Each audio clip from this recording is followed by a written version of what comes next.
So, welcome to the first ever Thursday edition of what will be called now as Texans Thursday. Battle Red Thursday. Deep Steel Blue Thursday.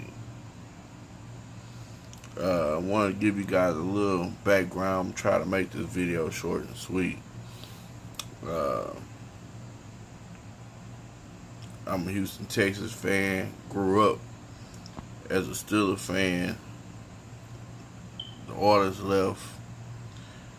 Um, but, like I say, we're going to dab into a lot of Texans talk this year, and this is the first edition of Battle Red, Liberty White Thursday. So, today was first day of mini camp. As you see, I don't have a fancy background. My first time ever doing this. Just got my hair twisted. But I just wanted to share a few things. I'm not going to try to stay too long tonight. So, today's first day of mini camp. Seen and heard a lot of good things from a couple of people. Number one being Bill O'Brien, Deshaun Watson. Seems to be very healthy. J.J. Watt seems to be healthy.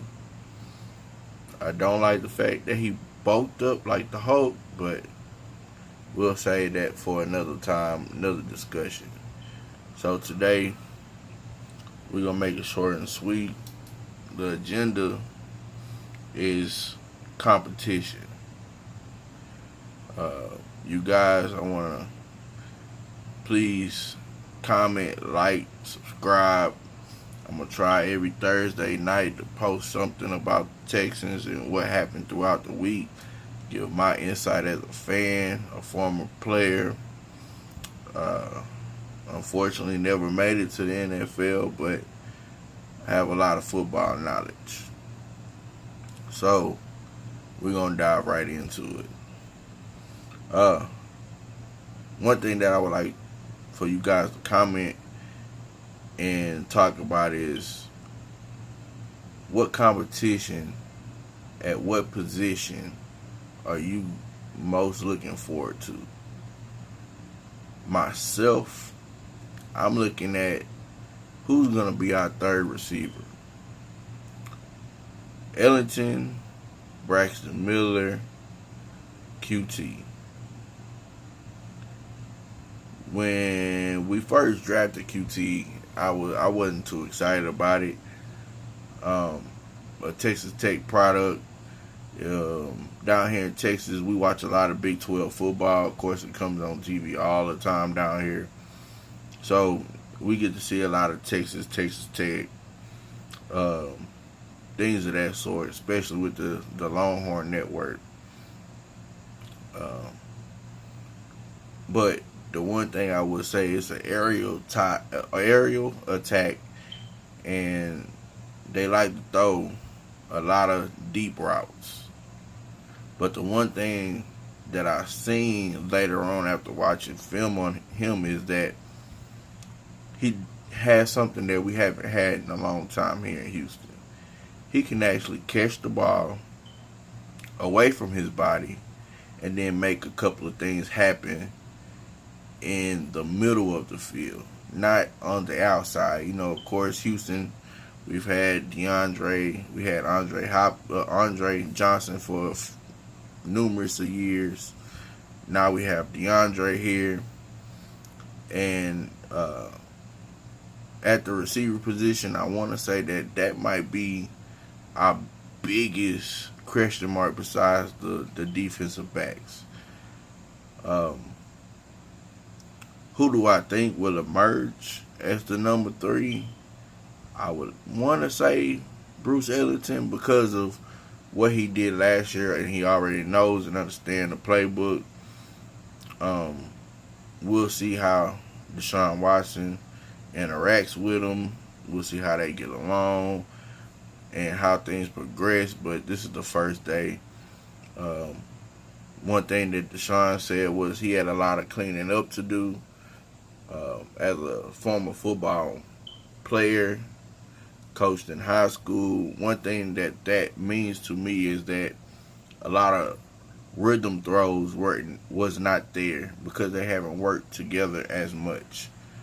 Um, maybe a few players out of position in certain play calls, things of that sort probably happened. But overall, I think QT could be around maybe week 4 or 5, become a big target for Deshaun. And the reason why I say that is because with the type of offense that Bill is trying to run and having Wes Welker as the coach now, think about him more as excuse the air conditioning unit just kicking in, but think about him as a Wes Welker type. Think about him as Julian Edelman, a guy that can run those double moves, sometimes triple moves, quick outs, quick ends, drags, as a little guy going up against a lot of bigger linebackers in the middle, and mismatches with safeties and nickel corners and the nickel dime packages, and his skill set possession, he has that being able to start and stop. So it's a route that we used to call pig route, which is basically you come off the line, you give about 5-6 yards, you give that player, depending on his leverage, you give him either an out look and then come in, or an in look and then come out. And if he's able to progress and show that he has the ability to translate from college to pros, I think he could be a real dangerous and a big time playmaker for us, especially with Will Fuller being the deep threat and taking the safeties away from the center of the field.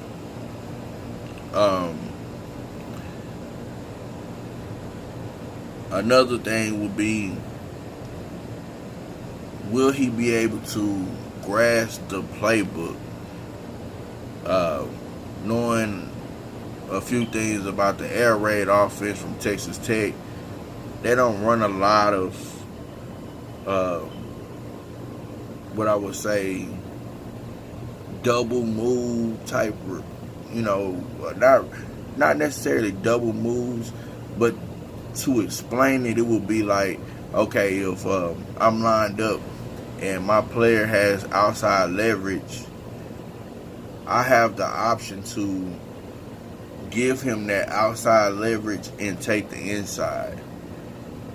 But would he have the connection with Deshaun in the early stages to make sure that they're on the same page and he doesn't make that move and Deshaun Watson is anticipating him to do something else and we start throwing interceptions?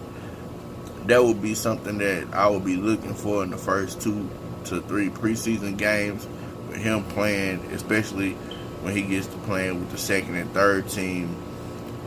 I'm not quite sure if he'll work with the first team too much in the preseason. I would like to see him work with the first team with Deshaun and the first team offensive line to see how he moves. But to me, that's the biggest thing going into preseason. Who's going to be that third target? Will it be a tight end? Will it be QT? Will it be Braxton? Will it be Bruce? As much as I hate to say it, I think Braxton Miller is the one that's looking out. He's the bubble player to me. Braxton had a lot of potential coming out of Ohio State. He showed that he was an athlete. He could do it, and especially when he had the shoulder surgery and he came back and he played mostly running back and a couple of receiver packages for him in Ohio State. He showed he had the ability to do it. It's just not translating. I don't know if it's because of our offensive scheme or, maybe because we haven't really had a Deshaun Watson. It's a bunch of different things that work into that. But that would be what I would be looking forward to, especially as Texan fans. How do we progress from last year from having Deshaun? I really wouldn't look at the Tom Savage and everything that happened after Deshaun. It was kind of a breakdown because we were so high. We were so excited that the team was on cloud nine, and then all of a sudden it just went away. So I wouldn't too much look at the film for the rest of the year. Let's just focus on Deshaun and what he showed us from there.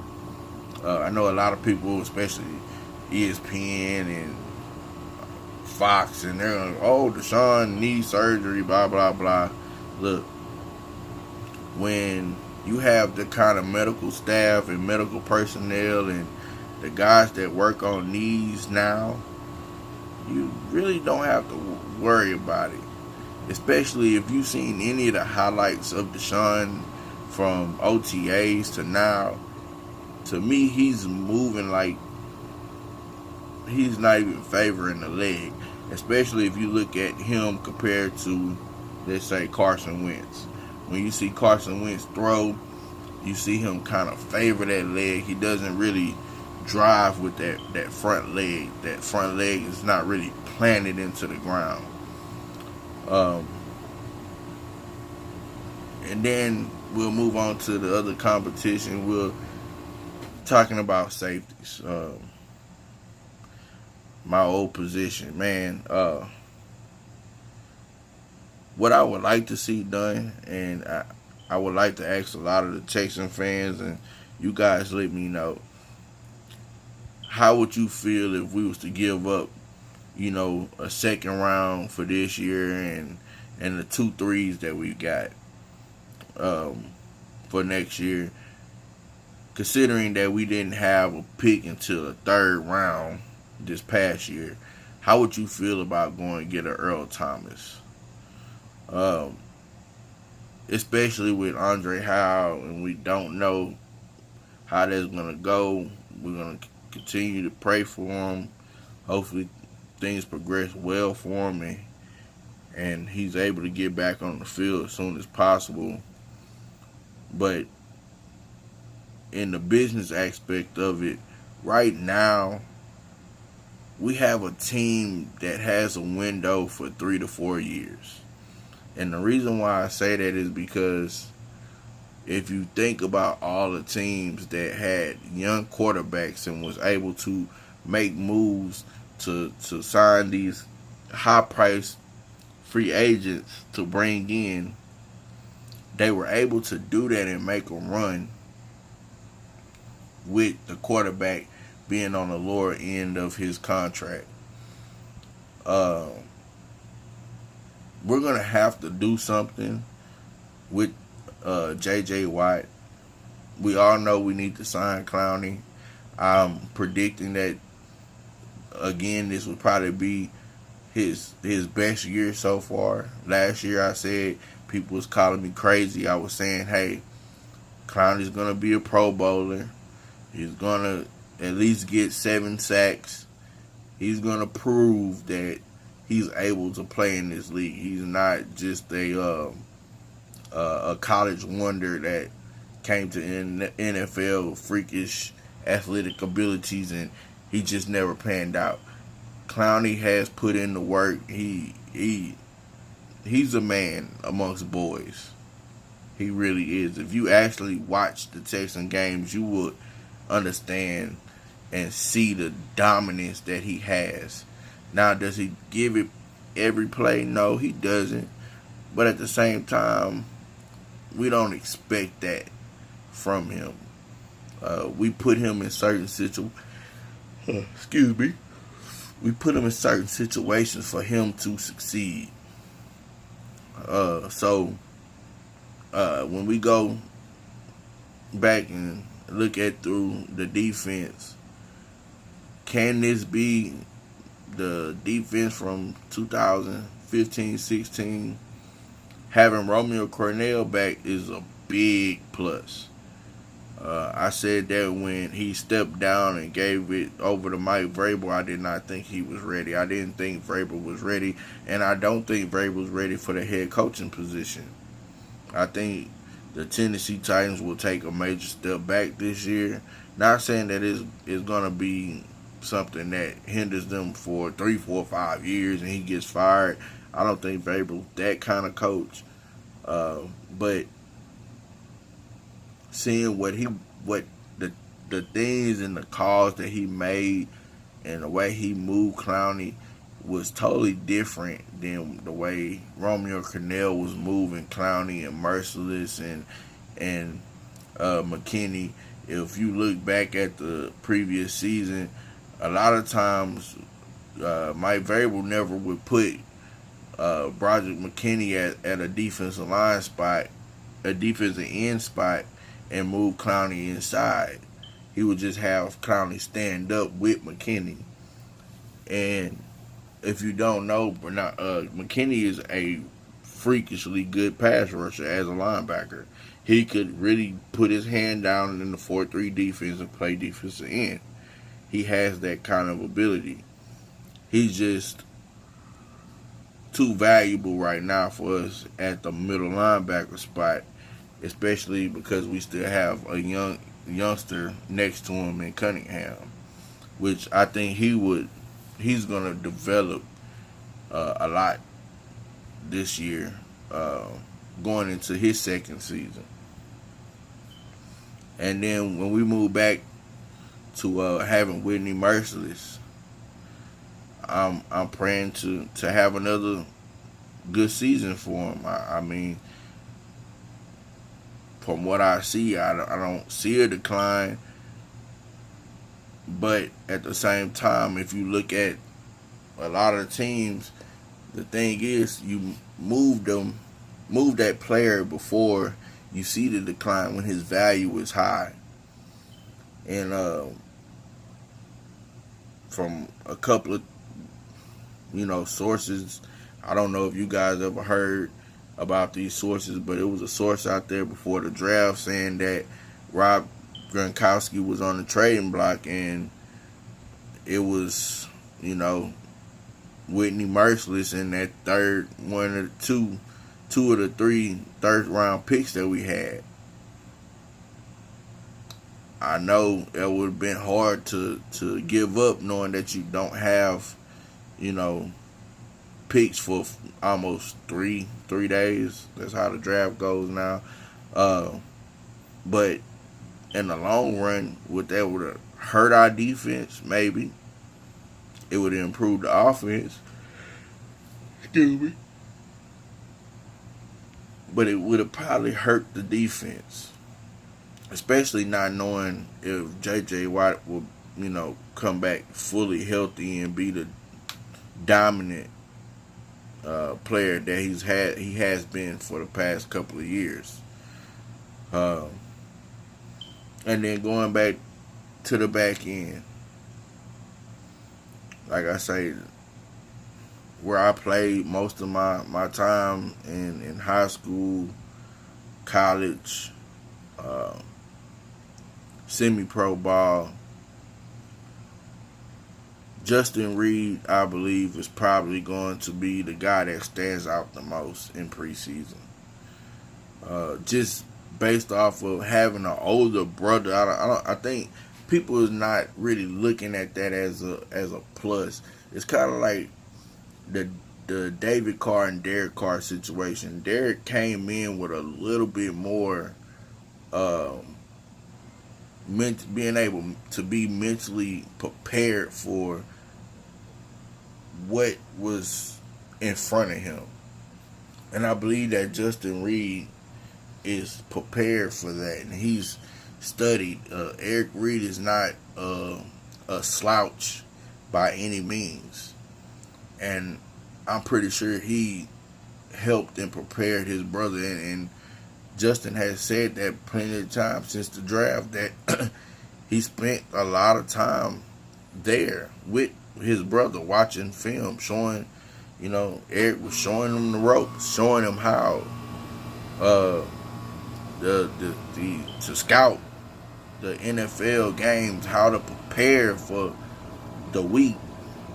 You have a game on Sunday, but you can't take off Monday and Tuesday. I know they give you that day off, but you gotta stay in the facility, get your body healed, get in the film room.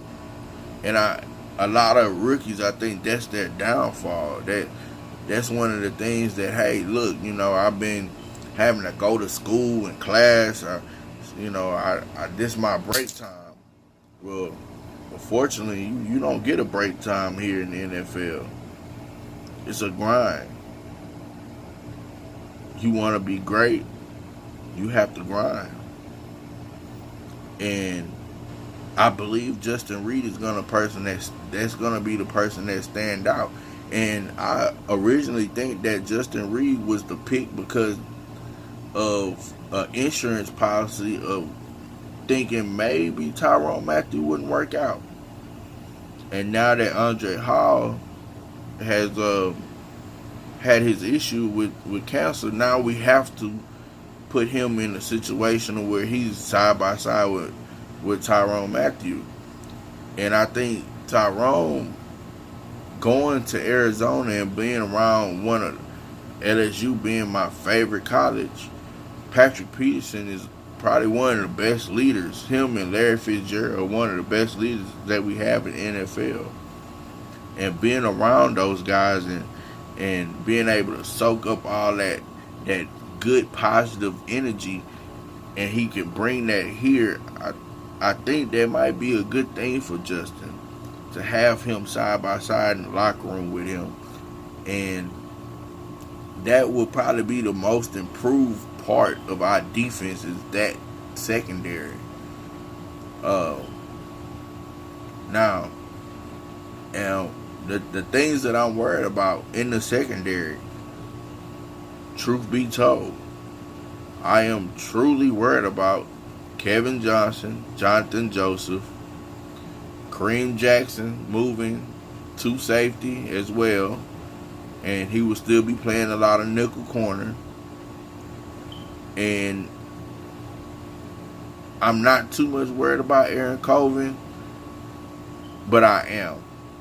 And this the reason why I'm going to say this. If anybody knows football, Jacksonville pretty much played a sub version of what Seattle plays. Okay, what helped them is having AJ Bouye. And a lot of people don't take this in consideration, but when you have two guys that are 6'2" with long wingspans, and they can physically dominate you at the point of attack right off the ball, that messes a lot of things up, because you only have 3 seconds as a quarterback to get the ball out. And within those 3 seconds, if those two corners have their hands on you and you can't get down the field, and now you have a suspect offensive line, your quarterback has to do a lot as far as trying to, one, not get his head blown off, and two, trying to find holes and other things to move the ball. And that was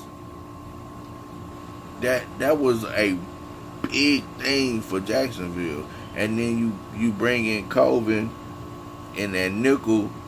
He's able to be that rough, gritty, hey, I'm gonna take away the middle type player, the pressure's not really on him. He doesn't have to guard the Julio Joneses and the DeAndre Hopkins and the Alshon Jeffries and the Larry Fitzgeralds and the Antonio Browns and the Dez Bryant. He didn't have to guard those type of players.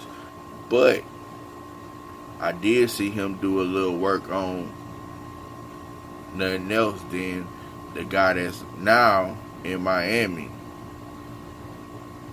that was with New England. And he put in a little work on them.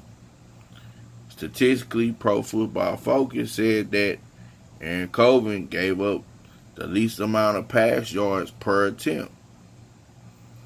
And when completions had been completed on him, he ranked in the top 5 as a player that got the tackle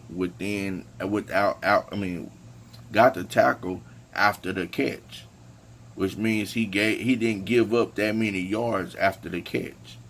And also, a lot of people don't know, he wasn't scored on this whole past season within the red zone.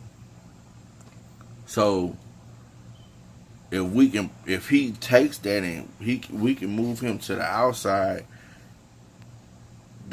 who steps up on the other side? Is it Jonathan Joseph? Is it Kareem? Is it Kevin Johnson? Is it Kelly, who's on the PUP list? Is it the rookie Cloud? Well, he's not a rookie. He's on his second year. Who steps up?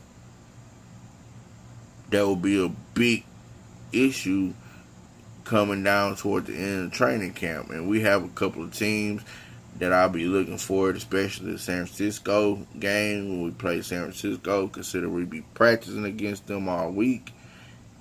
And then we have them in the game. They're kind of, people, they'll be able to feel each other out. They'll know each other a little bit, know their secrets, and we'll see how that goes.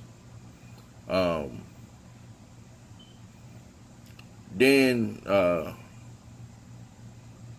to wrap it up, I wanted to make this only 30 minutes, and man, time goes by fast. It's already at 27 minutes, but to wrap this up, and I want to thank you guys for whoever watches this show. I'm gonna try to do this every Thursday night. I'll also be in the future doing some video games, specifically Madden, NBA, 2K, and live. But my last thought, final thought, something that I've been thinking about a lot, and this is a future question, and something that I hope I can get a lot of you to comment and give your opinions, and let's keep it, as fans, as Texans fans, man, no arguing, no bickering, and even if you're not a Texan fan, you put in your input, man. No, I don't want anybody. This is a friendly football channel. We want discussions amongst fans, but with the whole Le'Veon Bell situation, like I said, the Steelers were my heart growing up when I was a youngster. No Houston Oilers down here. Fell in love with the Steelers. Not having Le'Veon Bell in Pittsburgh would hurt. But as a Texan fan, one thing that I would like to see happen, and I know it's probably a pipe dream, and a lot of people say, this is not going to happen. It's impossible. But according to reports, we are scheduled to be in the top 10 with the whole salary cap thing. Releasing Lamar Miller would add we'll only take a $1 million hit, but we would get 15 in return. So it would bring us approximately to the 50, I believe they said 51, 52 range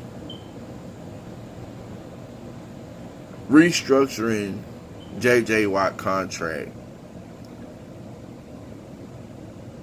and giving him something more feasible.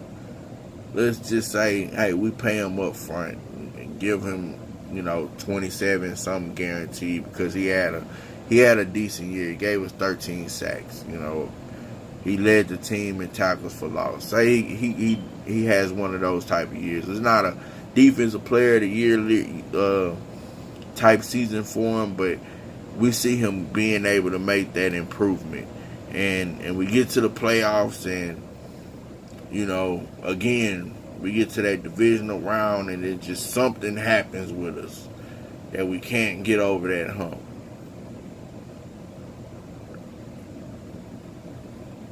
What do y'all think about Lamar Miller becoming a Houston Texan?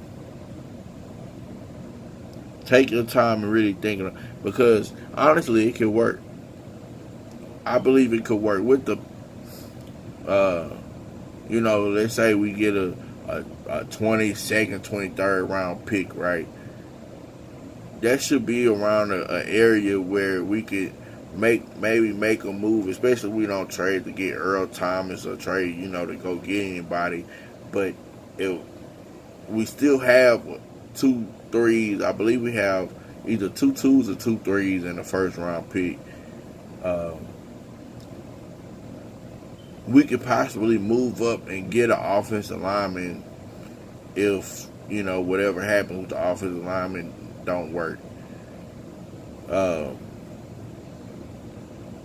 with the line that we have now, and the way that the coaches are talking about the offensive line being quick feet, smart, rough, tough players, I believe we're going to try to move into that college football type system where we're just going to create zones, and we're not going to try to bulldoze people. We're going to try to finesse them and let them use their strength and power against them and run by them.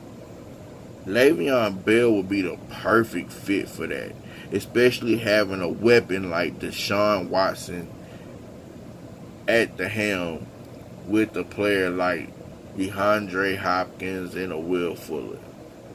It would basically be the same way it is up there in Pittsburgh with Antonio Brown and Juju, or when they had Martavius Bryant. It would be pretty much the same thing. So 2019 could be the year. We give Bell, a 2-year contract, make it guaranteed, give him whatever, $16 million each year, guaranteed. It doesn't work out that second year, hey, we eat it. Send him about his way. But if it does work, I believe that will make us one of the most dangerous teams going into the 2019 season. And to end the podcast, I like to give out my prediction, especially since this is the first one. Once again, I'm going to tell y'all, as a fan, I like to try to be optimistic. I'm not going to sit up here and say, I think we're going to go 16-0, even though I believe that in my mind. I feel that the Texans should go 16-0 because I'm a fan. I love my team. Just like for the Steelers, I love my team. I would love to see a Pittsburgh Steelers and Houston Texans AFC Championship game. Will that happen? I don't know. I would love that to happen. Just like I would love to see a Saints versus Texans Super Bowl, especially being in Atlanta. But from everything that I discussed today and talking about, the competitions and where we're kind of iffy at right now, I would say with the whole healthy group, maybe some nagging injuries here and there. Best case scenario, I can't see us going anything under 11-5. Best case scenario. Everything just going right, couple knick-knack injuries, no serious injuries that keep people out 4, 5, 6 games. Nothing like that. We just talking based off of the schedule and in pure injury free, okay? I'm sorry, people, it's a little late here in Houston and had a long day with kiddos and stuff like that. But I cannot find myself saying that we cannot go 11-5. I just don't. Worst case scenario, 6-10. And